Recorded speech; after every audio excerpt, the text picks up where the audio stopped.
I'm Ronnie O'Sullivan, and welcome to my new show. Coming up on the first ever Ronnie O'Sullivan Show. We'll get tips from the 5-times world champion in the first instalment of his snooker masterclass. We'll catch up with 2010 world champion and current world number 1 Neil Robertson.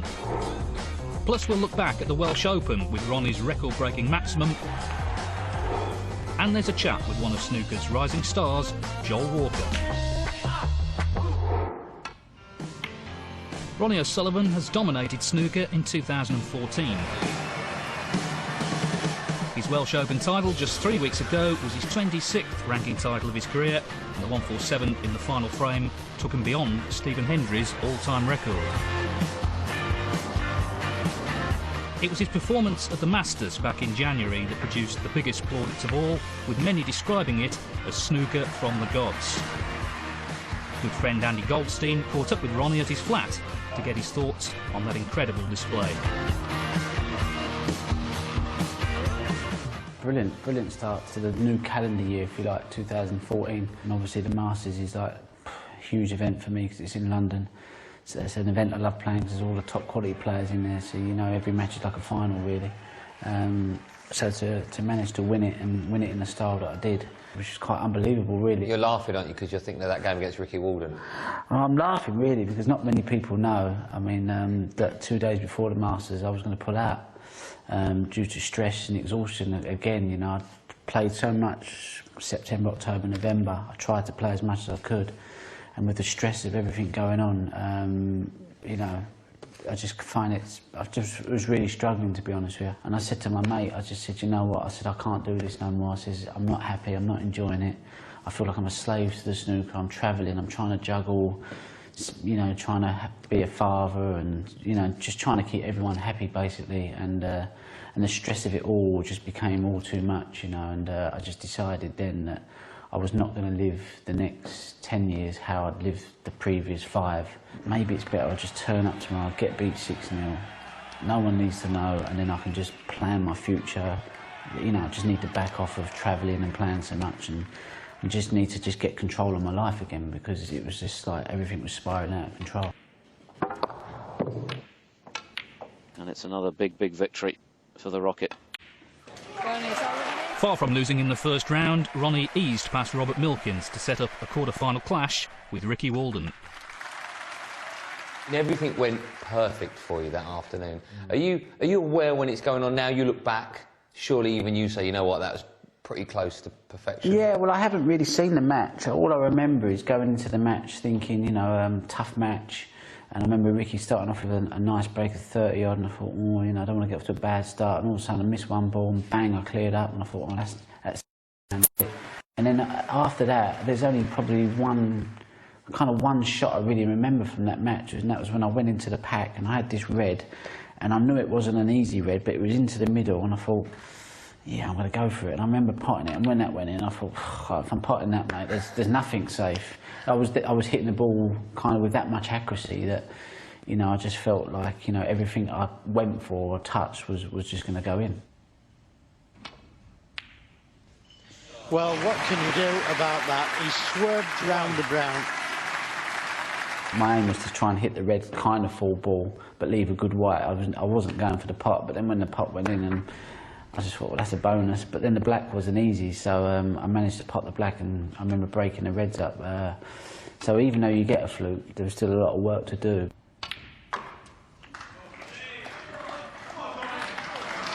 Look at that. Look at that. The crowd love it. Well, that's incredible. Just brilliant. Absolutely brilliant. Of course, you had the final against Mike Selby, who had a great season already up to that moment. Were you nervous? It's sweet to beat him because he's obviously got a great tough record. to beat, yeah. Well, he's got a great record at the Masters. Certain tournaments, certain players find their form. He certainly seems to rise to the occasion. Yeah. He's a big-time player. And to play him as someone that has got a good record in the Masters, he was the reigning champion. For me, coming in, obviously as world champion, but haven't played much for the season. I was like 30 odd ranked in the rankings, so I was playing like the top guy. And it was like, I was just enjoying the challenge, I was enjoying the buzz, and I thought, these are the guys that are meant to be winning the world titles. These are the best that snooker's got to offer, and I'm competing with them. And I was disappointed though when I missed the brown on 8-1. That was to go 9-1. Yeah. Because I'd have liked to have got to 9, maybe seen if I could have won 10-1. But as soon as I missed that shot, I could just feel it that he was like thinking, oh, he's missed it. I fancy this. I remember that's a brown off the spot as well. Well, that is unbelievable. It was just one of them shots that, you know, basically I thought it was in. I thought I'd just pop the brown, pop the yellow green, Yeah, he'll concede, it's game over.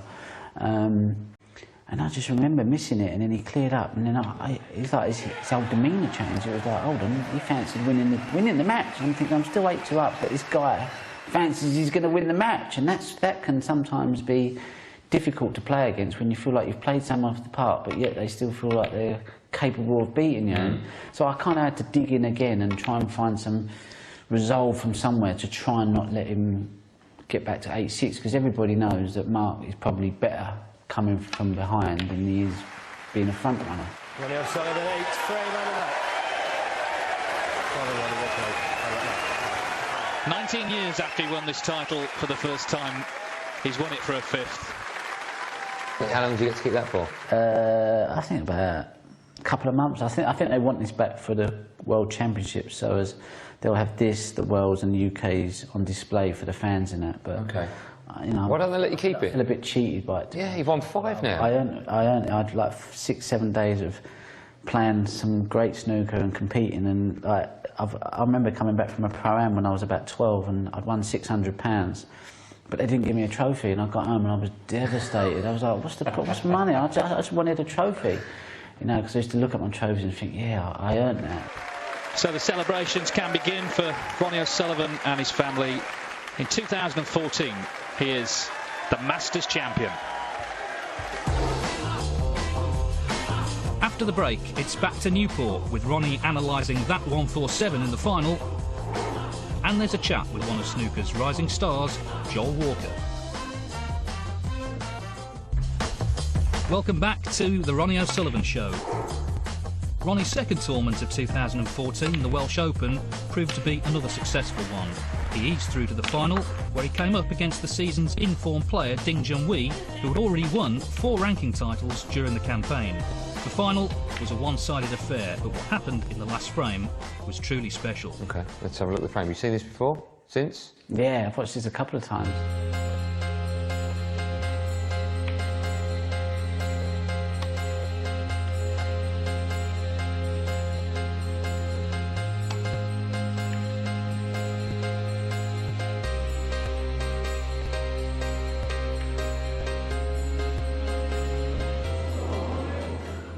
People at home may be looking at this thinking there's a red over the hole. It's quite an easy pot, but it's not about the pot. This was probably one of the hardest shots of the break, to be fair, because it wasn't a dead straight one, and I've had to drag it in, but try not get too much side on it, because if I'd got too much, see, I've hit it in the fat part of the pocket, which has killed the white a bit and left me on the black. And that worked out really well because the black spot was covered by the red. If you're straight on it, then you've got even less chance of getting up to that red. Yeah, the whole point was that if I was straight, I mean, I can come back here or... But you didn't want to come back here for that red. No. You didn't want to be here. You had to be above the... I wanted to be... the middle pocket. I wanted to be here, really. I mean, as near as I possibly could, because obviously you're playing into half a pocket. So this black that I played, I actually tried to sort of drift in, sort of round this area, really. All I was thinking was pot the red and just get enough pace on the white so as it comes somewhere down here. Just to give yourself a chance on that black? Yeah, just get me anywhere down here. I didn't care if it's there, here, That's what you're thinking? there. I don't care, mate. As long as I've got a shot on the black. Oh, superb. I mean, it just falls plumb on the black. Look at it. Yeah. You couldn't have put that anywhere else on the table. Unbelievable. It's giving you mate. the angle to get the... What's buzzing. your heart doing there? What are you thinking?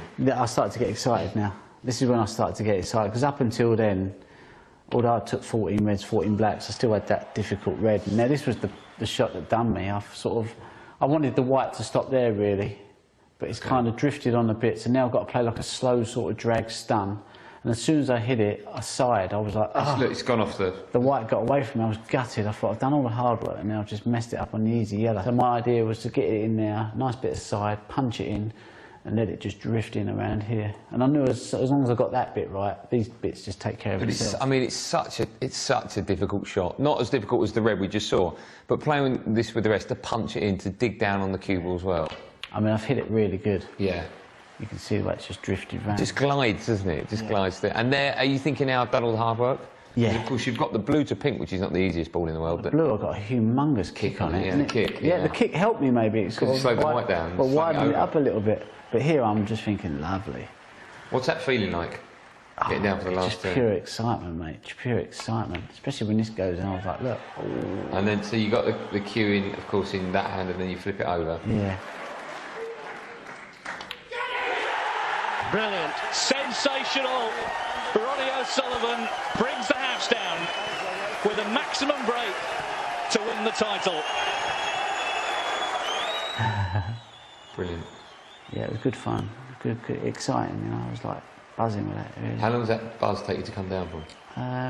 You still on it? About 20 minutes, half an hour. Is that all? Yeah, as soon as I get back to the hotel, I was like, oh, it's over now. Another normal day for Ronnie at the office. Yeah, getting ready for the next tournament. It's always about the next tournament. My dad always told me it's history. Whenever I won a tournament, he went, history. Don't even think about it. The next one. I was like, so it's in my head that, you know, you've got that one done, let's move on. Although Ronnie was the star in Newport, the other big story was the emergence of 19-year-old Joel Walker. Always thinks about the maximum. 25. All I was thinking about was just trying to, you know, win the frame. You know, I didn't even realise that the maxi was on. No, you must have done. No, honestly, no. I thought I'm going to take this red here. I've got that one there, and then, you know, I'm on a 50 break. I make 3 up. You know, if the opportunity presents itself to get onto another red, then hopefully I'll win it in one visit. No, just pulls it there. So you know you're going to hit that full ball. I can't really fail there. See that full ball, got that. If I skim off of it there, I hit that one, that goes towards the middle. Or if I hit that full, you know, I've got that one as well. So now that's the bad news for you. What, the red going on the cushion? Yeah. Yeah, I mean, but to be honest with you, I didn't even notice it was there. All I was happy about was that I was on a red. I wasn't thinking about 147s. I was thinking, oh, that's nice. I'm on the red, on the black, and again, I've got the opportunity to go into these reds, and I've got these two here that go into the corner pocket, or I've got the one that goes in the middle.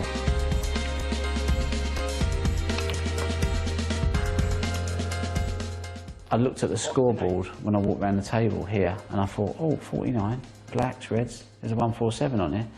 And then I thought, no, don't start thinking maxes, just kind of think of winning the frame. But that was a good shot, because that's hard, reverse side. And again, is it all about giving yourself options? Snooker players watching this home, amateurs, is that key to making a big break? Always play for percentage snooker rather than... I've tried playing for one ball, and I couldn't play. In what way? Because because someone commentated on me once, I think it was Ali Carter, and he said, oh, the good thing about Ronnie, which is so hard to do, he said he's always leaving himself options, and I never really thought about it. So then when I went back to practice, I thought, well, should I just start playing for one red? And when I was, the game became impossible. I thought I'm having to play recovery shots all the time, because you can never be that perfect with every shot. So I always found it easier to think, right, well, I'll play for that area, because then I've got 2 or 3 reds, rather than play for this area where I have to be perfect, and, you know.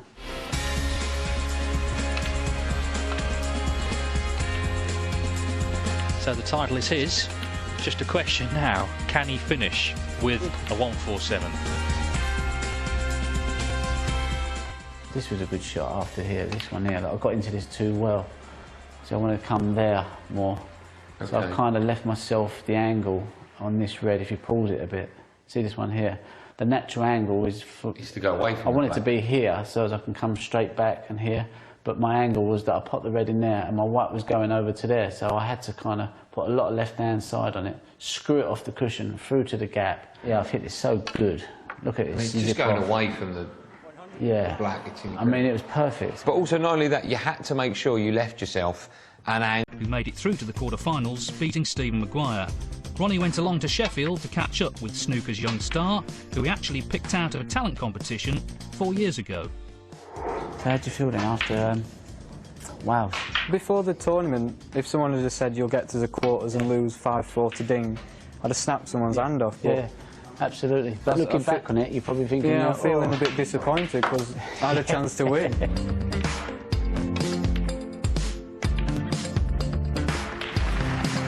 Brilliant.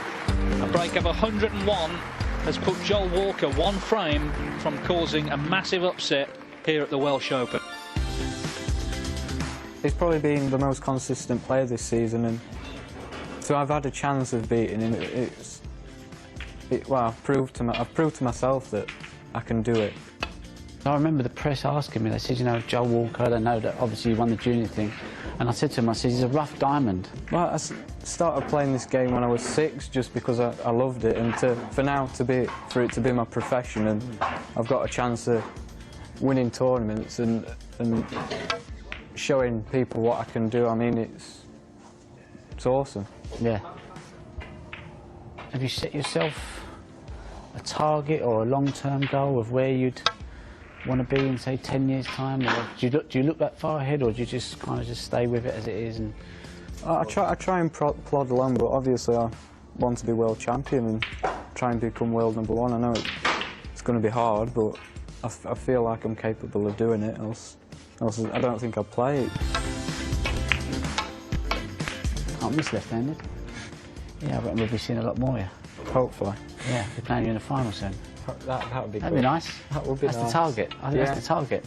Eh? Still to come, a snooker masterclass looking at the basics of the game. Plus, we'll hear from the 2010 world champion, Neil Robertson. Stay tuned. Welcome back. Until Ronnie won the Welsh Open, the season had been dominated by non-British players. Ding Junhui won 4 ranking titles, Marco Fu captured the Australian Open, and Neil Robertson continued to impress, winning 2 titles, including the UK Championship. The world #1 is also closing in on a remarkable century of centuries for the season. Ronnie went to Essex to catch up with the 2010 world champion, the man they call the Thunder from Down Under. So Neil, here we are, 2 tournaments away from the World Championships. We've had a fantastic season. The first question I want to ask you is the obvious one, and we've had so many people writing in wanting to know the 100 centuries. I mean, how has it been? I mean, going through making these big breaks. I mean, to me, it would seem like at the moment, a bit of an unwelcome distraction, but I want to know how you feel about it. Yeah, it's at the start of the season, I started off really well, made a lot of centuries. I think I had 20 odd after the first sort of 3 events or something like that, so there was already talk of it then. After I won the UK, I was sitting at about 60, so and Judd had the record last year, 61. So, you know, I was definitely well in range of making probably 80, possibly 90. And there have been certain frames where I've got to the last shred and do I possibly play safe or maybe take on the cheeky double in the middle or something and stay on the black? And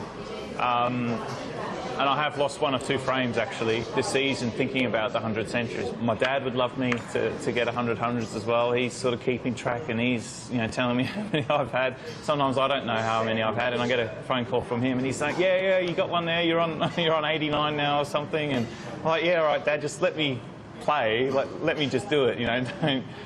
People trying to work, if you make 2.7 centuries per tournament for the rest of the season, you'll get there or something, So, yeah, to be the first player to make 100 would be a fantastic achievement, and it's always nice being the first player to do something, Because I know you had a conversation with Stephen Hendry after I think you lost in the UK Championships.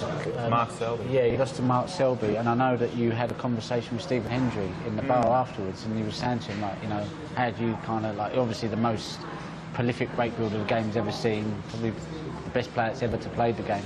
And I know you had a chat to him about break building. What was advice did he have for you? I just talked to him about my thought process when I'm building breaks, and he had a couple of drinks. He's doing the commentary work now, so he can have a few. He's not playing anymore, and he said, "Well, to me, your break building sounds amateurish," and I took it well because, he made 700. He's made well over 700, and 7 world titles and all the rest. So, and then he sort of went into detail about sort of different practice routines, just the way you think about your break building, the mindset of clearing the table every visit, not make 70 and then just relax. And, and it was also watching yourself in the World Championship last season as well. After I lost first round to Robert Milkins. Again, I felt I wasn't clinical enough in the balls. I let the frames go scrappy. I lost 7 or 8 frames, really scrappy frames on the blue and pink. Again, absolutely hated it. Some players would make 20 where you're making 60 or 70. And I thought, well, if I'm ever going to compete with you in big tournaments, then I have to be more efficient in the balls. I have to be more clinical.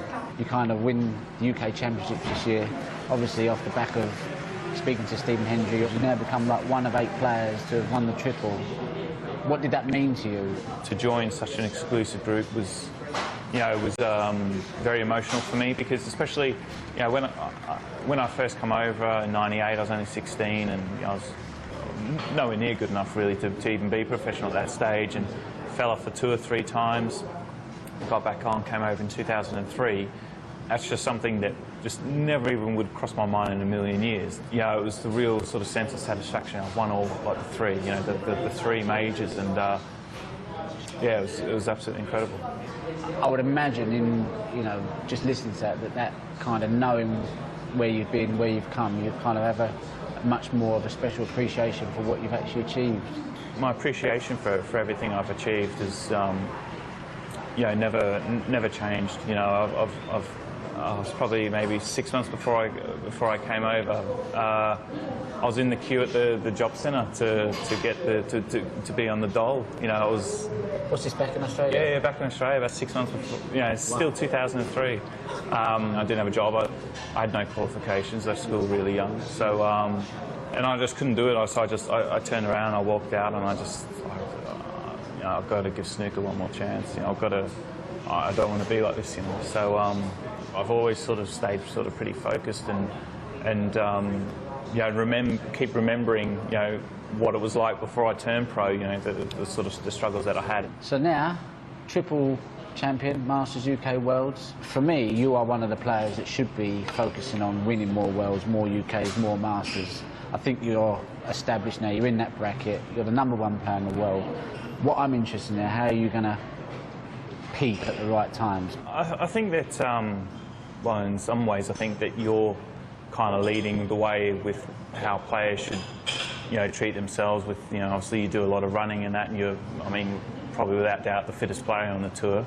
It's probably, probably not. You probably don't have too much competition with some of the guys out there, but I think that a lot of players could certainly learn a lot from you in terms of the fitness, and it's something that I have to do.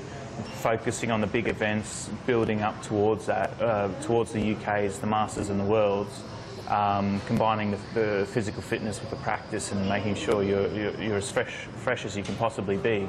I think it's something that it's going to be really important. It's been fantastic to talk to you, and maybe we meet in Sheffield. Yeah, who knows, mate? Who knows? That'd be a night. Opposite side of the drawers, yeah. And then the interview come out just before the final. Is that Neil, it's been a pleasure talking to you. That'd be awesome, mate. Yeah, nice been brilliant. Nice to speak to you.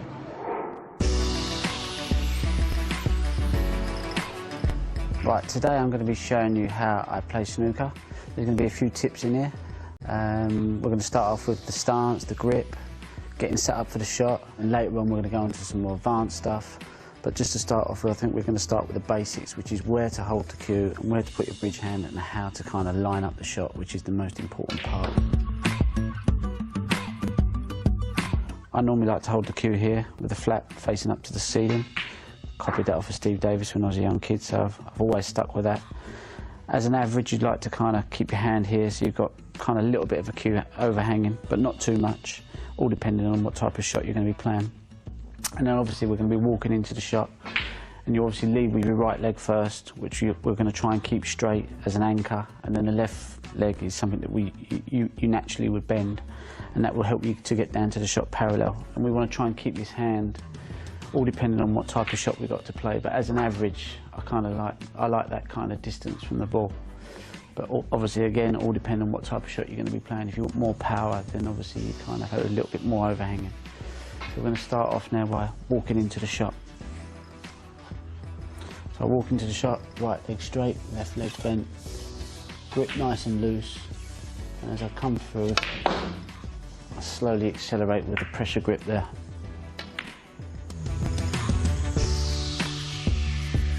Now we're going to talk about the bridge hand, which is very, very important. It's also important to have a stable bridge hand. Anything that's moving or not stable is not going to be reliable. So I like to always try and get this part of the hand or the hand onto the table. You want to kind of keep it level, and what you want to try and create is a V for your cue hand for your cue to go through your thumb and then your finger next to your thumb.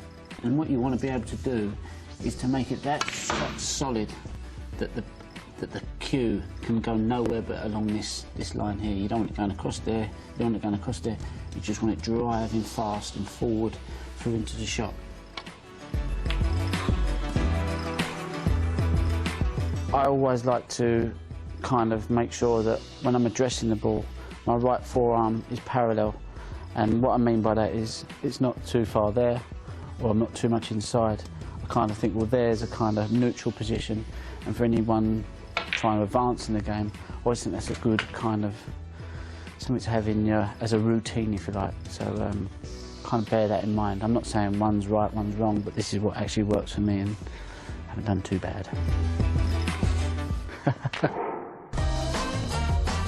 Next time on the Ronnie O'Sullivan Show, the Rocket talks about last year's World Championship success. He heads to the Sheffield Snooker Academy to meet more of the game's rising stars. Plus, we'll have the second instalment of Ronnie's masterclass, which will look at break building. Goodbye for now.